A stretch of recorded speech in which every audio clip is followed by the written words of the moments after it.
प्रायोजक है दगरू सेठ jewellers, GM road near radio station. जन स्वराज के प्रदेश युवा अध्यक्ष पहुंचे दरभंगा। जिला कार्यालय में पार्टी के कार्यकर्ताओं ने किया स्वागत, प्रेस को भी किया संबोधित। जन स्वराज पार्टी के प्रदेश युवा अध्यक्ष प्रोफेसर डॉक्टर कुमार शांतनु शनिवार को दरभंगा पहुंचे, जहां उन्होंने पार्टी के जिला कार्यालय बेला मोड़ में एक अहम बैठक की। यह बैठक जिला अध्यक्ष मोहम्मद आमिर हैदर की अध्यक्षता में की गई। बैठक में मुख्य अतिथि के तौर पर पहुंचे प्रदेश युवा अध्यक्ष प्रोफेसर डॉक्टर कुमार शांतनु ने शनिवार को दोपहर 2:30 बजे मीडिया से बात करते हुए कहा कि जन स्वराज पार्टी की ओर से जिम्मेदारी मिलने के बाद पहली बार मिथिला की धरती दरभंगा में आगमन को लेकर मन काफी उत्साह है। यहाँ के युवाओं ने जन स्वराज से आगामी चुनाव में काफी उम्मीद देखने को मिला है। आज की बैठक मुख्य तौर पर युवाओं की भागीदारी मजबूत करने के लिए रखा गया है, जिसमें विभिन्न विधानसभा से युवाओं की जिम्मेदारी तय की गई है।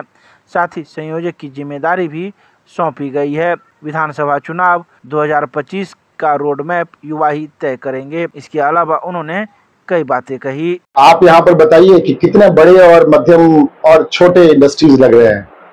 कोई भी उद्योगपति बिहार में आकर यहाँ की ब्यूरोक्रेसी की वजह से अपना उद्योग नहीं लगाना चाहता है। आप किस उद्योग की बात करते हैं? हाँ, ये बात आपने ठीक कही।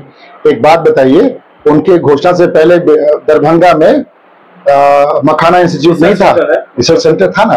आपने उसको कहा कि हम थोड़ा सा और ग्रांट दे देंगे, एक बोर्ड बन जाएगा।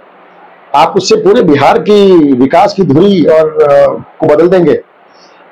मैंने ये माला इसलिए पहना है क्योंकि ये मेरा गहना है, ठीक है। ये हमारे धरती का पहचान है, ये दरभंगा की पहचान है।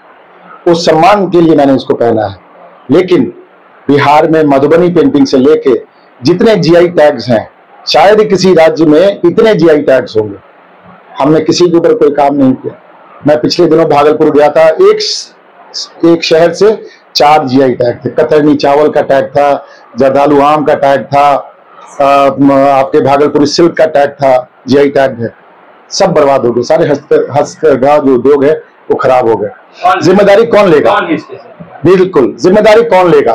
जो सत्ता में काबिज हैं, जो पिछले 30-35 सालों से सिर्फ कुर्सी का खेल खेल रहे हैं, चाहे आपके नेता प्रतिपक्ष हो, चाहे आपके मुख्यमंत्री हो, उन्हीं की सर पे ये ठिकरा फूटना चाहिए ना।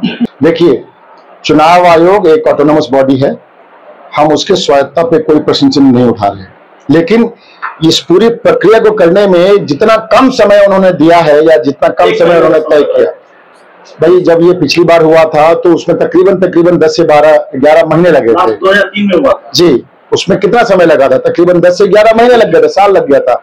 आप उसी प्रक्रिया को सिर्फ 1 महीने में करने की बात कर रहे हैं, ठीक है। तो हम बिल्कुल पैनी नजर रखे हुए हैं कि इसमें धांधली की गुंजाइश है, धांधली ना हो, और अगर ऐसा है तो हम कानून का भी। ममता बनर्जी से लेकर राहुल गांधी विपक्ष के बड़े नेता तो वैसे तो कहेंगे कि ये बाईपास एनआरसी है। मैं कह तो रहा हूं कि हम इस पे बहुत पैनी नजर रखे हुए हैं, और अगर इसमें धांधली होती है तो हम कानून का दरवाजा भी खटखटाएंगे। मैं बिहार की जनता, विशेष रूप से मिथिला और दरभंगा के युवाओं के लिए एक जो सबसे बड़ा संदेश देना चाहूंगा वो ये है कि चुनाव में अपने नेता का चयन मुद्दों के आधार पर करें, शिक्षा और रोजगार के लिए करें, पलायन को रोकने के लिए करें। आप ऐसे व्यक्ति, ऐसे पार्टियों को नकारें जो आपको धर्म, जाति या परिवारवाद के नाम पर आपसे वोट मांगती है, चाहे वो व्यक्ति, चाहे वो नेता किसी भी पार्टी का हो।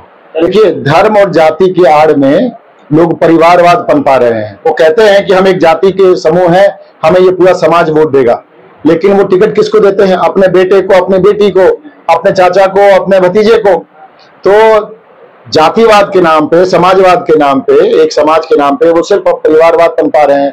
दूसरी बात, जब आप कहते हैं कि युवाओं को वोट देने के लिए, तो युवा आज सबसे बड़ा वो वर्ग है जो बदलाव चाहता है, ठीक है। और युवा जिस बदलाव की उम्मीद से जन स्वराज की तरफ देख रहा है, जन स्वराज में जुड़ने वाले वो सभी व्यक्ति जिनके बारे में आप कह रहे हैं कि पढ़े लिखे तबकों, ये पढ़े लिखे ये वो बिहारी हैं जिनके अंदर बिहार को बदलने का दर्द है, तो युवा उनसे जुड़ना चाहता है।